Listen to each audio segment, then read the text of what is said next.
तो south America से जितने भी इंपॉर्टेंट क्वेश्चन बनते हैं उस सारे मैं आपको यहाँ पे कराता हूँ। ध्यान से सुनते जाना। पहला प्रश्न तो ये बन जाएगा, विश्व की सबसे लंबी पर्वत श्रृंखला ये कौन सी है? एंडीज पर्वतमाला साउथ अमेरिका में है। और साथ में मैं कोशिश करूंगा कि पिक्चर के थ्रू, मैप के थ्रू भी आपको चीज़ें दिखाई जाए तो आपको चीज़ें ज़्यादा अच्छे से समझ में आए। जैसे कि आप मैप में देख सकते हैं, ये एंडीज पर्वतमाला और इसकी सबसे ऊंची पर्वत चोटी ये एकांगुआ है, ये यहाँ पे आप देख सकते हैं।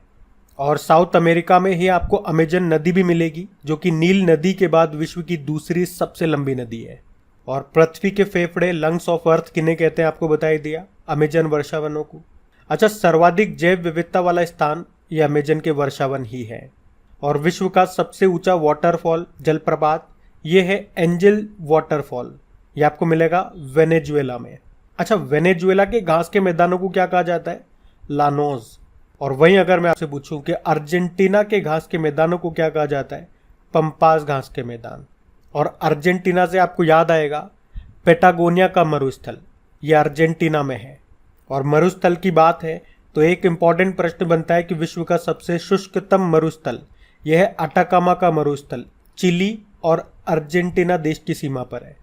और इसी मरुस्थल में एक स्थान है जिसका नाम है एरिका, जो दुनिया का सबसे शुष्कतम स्थान है, जिसे भूतों का टीला भी कहा जाता है सल्फर नाइट्रेट के कारण।